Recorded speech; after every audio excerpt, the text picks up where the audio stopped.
Hello, hello, everyone. This is Gerald Salenti, and again, we're very, very honored to have with us today again Judge Andrew Napolitano. And nobody says what Judge Andrew Napolitano says with the knowledge and judicial authority that he has. And one of his articles out today, it's Easter time, and Right. you have an article about it being Easter and freedom. And you begin it by saying, after the quote from Tennyson, when American colonists were oppressed by British governance, the word most frequently uttered in pamphlets, editorials, and sermons was not safety or taxes, it was freedom. Yet, two intolerable acts of Parliament so assaulted personal freedom that they broke the bonds with the mother country. And I have to tell you, Judge, freedom is the word. I wrote an article in the Trends Journal last year. The woman that was running for like the region of Madrid, one word was her campaign speech: Right. freedom. And she won. And she won. The government tramples freedom like there's no tomorrow. Right now, the country is broke. The government is broke. The country is divided. We're in a mania over masks and vaccines, and it may be coming back again. The city of Philadelphia just ordered everybody to wear masks inside, not in your own house, but inside buildings that are licensed, where the businesses are licensed by the government, so restaurants and bars and things like that. I think a revolution of freedom is coming, because I think any president or governor or mayor who attempts to put the country through, again, what we just went through in the past 2 years will find tremendous civil disobedience, to the point where even the cops who are supposedly enforcing this nonsense will, just like when the Soviet Union fell, they'll be on the side of the resistors, because people just won't put up with this any longer. Well, the cops don't want to do this stuff. This is crazy. No, they don't. Every time you talk to a cop, They don't want to they do say, this. I did not become a cop to see if you're wearing a mask and to make sure you stay 6 feet away from somebody else on the sidewalk. I did not become a cop to knock on the door of a church to see if mass is going on or to see if it's really empty. That's not why they became cops. And look what they did up in Canada. They arrested that pastor. Look what the time he's having for having people in his church. Correct. And you said 6 feet apart. I say it should be 6 feet 7 inches. Who the hell are you to say 6 feet? I'm the head over here. It's 6 feet 7 inches. And that's not any bullshit, because in Europe they had 1 meter or 2 meters. They make this crap up. You got a bunch of crap heads making crap up. Well, look at what Fauci said this week. He finally acknowledged this is not going to go away. We have to learn to live with it. Wait a minute. After telling 2 presidents and the Congress and 50 governors to torture us by making us wear masks and take an experimental vaccine and stand 6 feet apart, not 6.5, but 6 feet apart, and close our businesses, and you can't go to mass. Now you say we have to learn to live with this. And it goes back to the word freedom. How could people take this nonsense? Oh, look at that arrogant little boy over there. The guy playing mayor in New York, putting masks on kindergarten and preschool kids. And they don't get the virus. They don't die from it. The facts are there. The people that are dying have 2.6 pre-existing comorbidities, on and on and on. We all know the facts.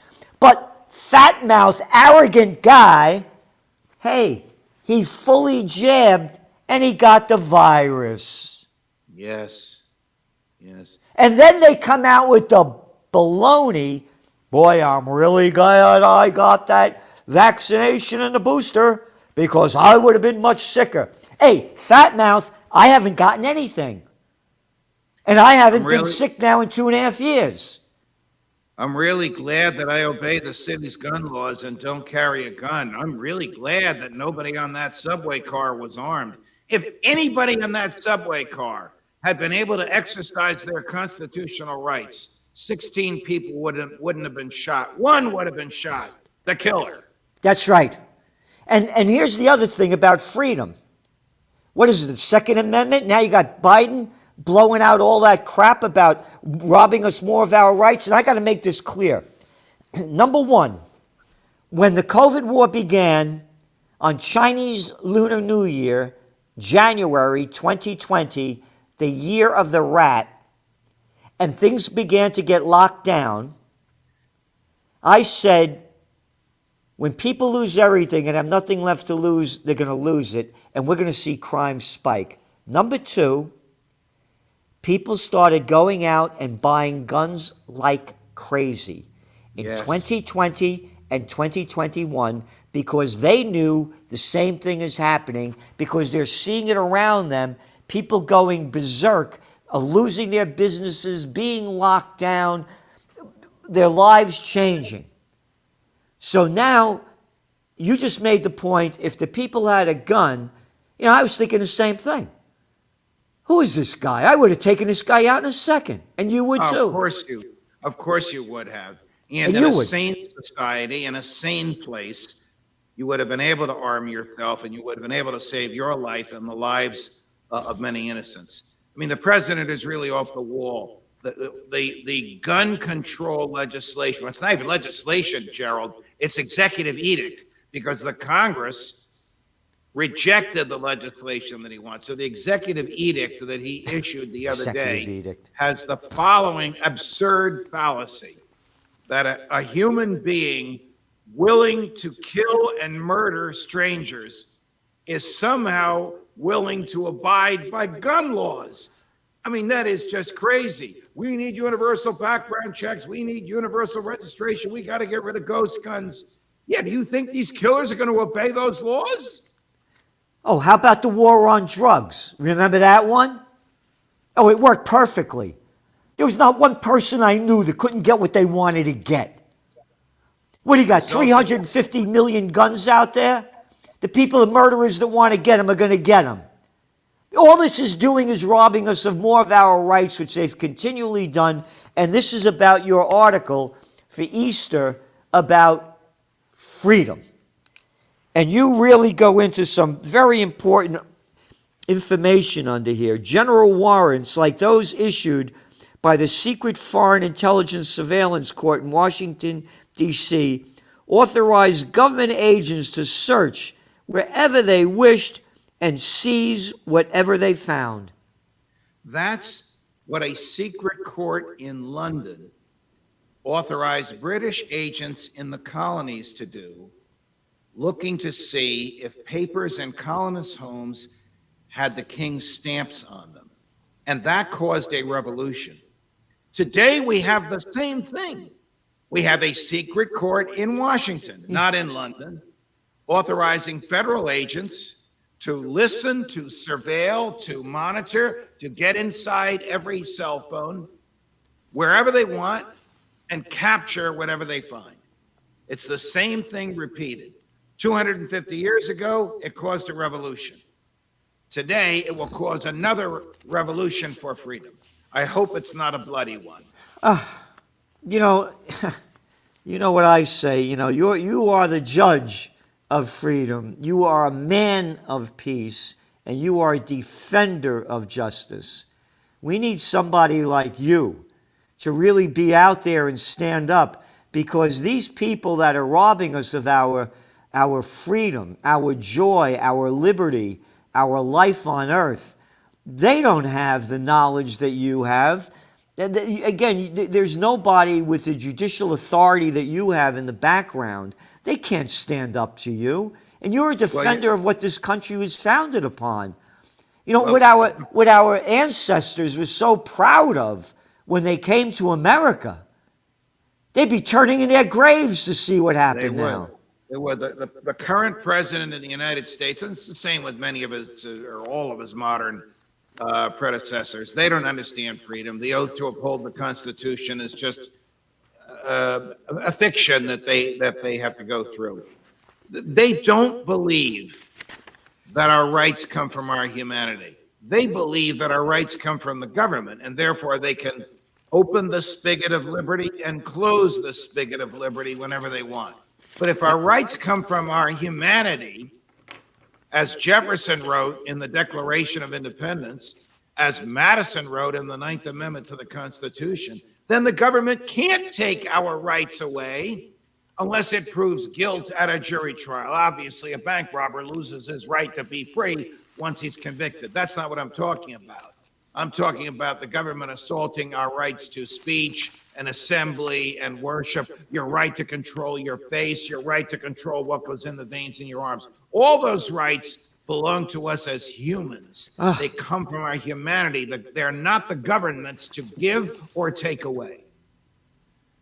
How many times do we have to go through this, Gerald? That seems to be getting worse every week. That speech Joe Biden gave, what's today, Wednesday, on Monday about guns was just so dopey, loopy, ignorant of the Constitution. It's hard to believe that the President of the United States, himself a lawyer, the former chair of the Senate Judiciary Committee, is so ignorant of constitutional principles. He's arrogant. He's arrogant and ignorant. He's a member of the club, the arrogant, ignorant club. Again, you have another law. What you also wrote, you said, when the government takes away freedom, whether by fiat or legislation, it steals a gift we received from God. It violates the natural law and the Constitution, and it prevents us from seeking the truth. Freedom is the essence of humanity. No one can achieve happiness or truth without it. Government is the negation of freedom. Could you imagine you're writing this? Could you imagine you're writing government is the negation of freedom? That's how low we've sunk? That is how low we've sunk. Government has become the opposite of freedom. That's all it does is steal a freedom, and it steals our assets as well. So do you think a revolution of freedom is coming?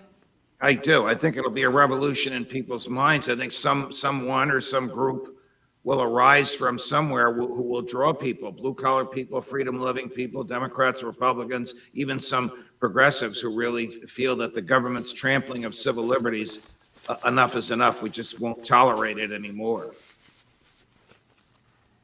You know, but look at in New Jersey, this idiot Governor Murphy's education department has ordered public school teachers to teach second grade students LGBTQ+. Can you imagine this? Can you imagine Quote. Here's a quote. You don't have to have a penis to be a boy. Imagine teaching that to a 7-year-old girl in a government school. That is just reprehensible. That will cause a revolution where the parents will want to take control over the schools. What is that quote? You don't have to what? You don't have to have a penis to be a boy. They're teaching that, or they will starting this September, to 7-year-old girls in New Jersey. You know, I have to say, this is beyond what's going on is beyond the human understanding. You know, they say there are more galaxies than grains of sand. You know, this is something from an outer world. It's demonic and satanic what's going on. That we're even having this conversation. First of all, when you're a kid, you don't know shit. You don't know anything. And now they're going to brainwash us. They brainwash you. It's all the public school system is. It's a brainwashing system. You don't know anything. What the hell do you know when you're a kid? I didn't start growing up till I was about 48. You know, well, that was only a few years ago. Yeah. No, really, you don't know anything. You're growing up. You don't know. Even from the point of view of the leftists and Marxists, I don't understand why they would want the government to go there. I mean, it's repellent, it's disgusting, it's demonic. Why should a government employee be indoctrinating a child about the child's wishes to change the child's gender at age 7. I mean, this violates the rights of parents to raise and educate and teach their children. One of What my, what does the left even gain politically by doing this? again, it's something beyond our understanding, is what I believe. There's some other force going on. Look, a dog can't read or write. You know, they're limited in what they can do. The humans are limited in what we could do, I believe. We only could go so far with our understanding of what's going on beyond what we can see. We're one little tiny planet in a whole universe. And I think something else is going on here that's demonic, and satanic, that is taking over. And what the people don't understand is that it's Easter. You can defeat this Satanism. They're not fighters. They're disruptors. Right. They're not fighters. And we have to fight for our freedom. This is, the war going on now, of course, in Ukraine. And this is what I wrote the other night. I was having dinner. Everybody that believes their God and religion should stand up for their fight for peace or succumb to Satan. That's profound. It's also No one's sad. talking about peace. No one talks about peace. All they're talking about is sending more weapons to Ukraine.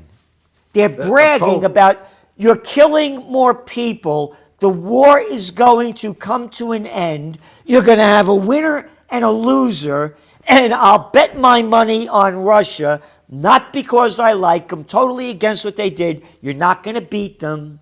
All you're going to do is destroy more. How about talking for peace? And you know what happened? Here's the headline. Here's the headline of today's New York Times. Putin calls peace talks dead end because Zelensky will not agree to anything that Russia is asking. Number one, can't join NATO. Number two, you got to be neutral. Number three, the Donbass region is a separatist region. This is mostly Russian people, Russian-speaking people. They voted for Yanukovych that the American government overthrew in 2014, and they don't want to be a part of your system. That's it. That's it. And they won't do it. And what is the United States doing? Sending more weapons. And yesterday, your buddy Biden accuses Putin of genocide. Well, genocide is irrelevant here. Genocide is wiping out a race or a religion or a gender. I mean, I condemn what Putin is doing, but this is not genocide. This is a dispute over borders that has been going on for 100 years. And the American public is only getting one side of it, what the media wants them to see, and what Zelensky is. Zelensky has become a very popular cultural and political figure in the West. So you're only hearing one side. I don't know that there is a moral side on the Russian side, but I do believe with Colonel McGregor that the more weapons we supply to the Ukraine, the longer this battle will go on. I know. The Russian victory is inevitable, and the more innocent human beings will die. And no one's saying this. Right. There's no one coming out. There's no huge peace movement. There's nothing going on. You know, you're right, Gerald. There is no peace movement, as there almost always was whenever America was involved in a war. Let's face it, this is a proxy war. This could become a hot war if some tank fires its projectiles in the wrong direction. But right now, it's a proxy war, and the administration announced yesterday they're going to be sending more lethal weapons, which is what Zelensky's been asking for. In fact, those weapons are probably on their way as you and I speak. You know, this is. Where do we go? Where do we go? What do we do? Well, I'm starting, I have the Occupy Peace movement, and we're going to have a peace rally on Memorial Day weekend, and that's May 28th, a Saturday. And I hope the judge could make it there as one of the top speaker there. Include me in, you know that. All right. Because we don't unite for peace, we're going to die for war. Again, everybody that believes in their God and religion should stand up for their fight for peace or succumb to Satan. This is Easter. It's the Easter week. And for all of those of you, regardless of what God you believe in or what religion, Jesus Christ was a warrior for peace. And I joined that club because we have these satanic, crazy people. Could you imagine sending more weapons to kill more people? And it's totally senseless, as Colonel McGregor has mentioned. Well, I forget his name. Oh, Jake Sullivan, who's the president's national security advisor, former national security advisor for Mrs. Clinton, told Jonathan Karl on ABC News on Sunday that the American goal is a diminished Russia with a new government. They out of their minds, they really think that by killing Russian soldiers, we can bring Western democracy to Russia. I have that article actually right here. Jake Sullivan says U.S. wants a weakened Russia. There you go. That's it. Yep. He goes, he wants to see Russia weakened and isolated. And since Russia invaded on February 24th, the U.S. has pledged $1.7 billion of military aid for Ukraine. And Sullivan also said the U.S. would give Ukraine, quote, the weapons it needs. And here's his other quote. You ready for this? Our policy is unequivocal that we will do whatever we can to help Ukraine succeed. And we need to keep giving them support, military support. And he goes on, but at the end of the day, what we want to see is a weakened and isolated Russia, a stronger, more unified, more determined West. They're bloodthirsty. Do you know, when you look at this guy Sullivan and that other arrogant former CIA clown, Ned Price, what is he, with the Department of Defense, the spokesperson? They resemble, I looked at the pictures, Goebbels. I am not kidding. You look at their eyes, you look at their face. It's Goebbels 2022, because only Goebbels would be speaking like this. Who the hell are we, the United West? Our business is not Europe. Our business is America. George Washington warned us in his farewell address. No foreign entanglements. And all of these arrogant people that are saying what we should do. You did a great job in the Korean War. Love the Vietnam War. Boy, your Afghan and 2 Iraq wars, they were beautiful winners. How about Libya? I love Syria. Let's go to Yemen. And now you're going to ignite this when you lost all of those? Well, war is the health of the state. It fortifies the military-industrial complex. It opens up the pocketbooks of taxpayers. It makes the public pliant as long as there's no peace movement. But when there's a peace movement to expose the futility of war, the death and destruction of war, the waste of government resources and assets, and the destruction of freedom that war causes, then sometimes the government has to think twice.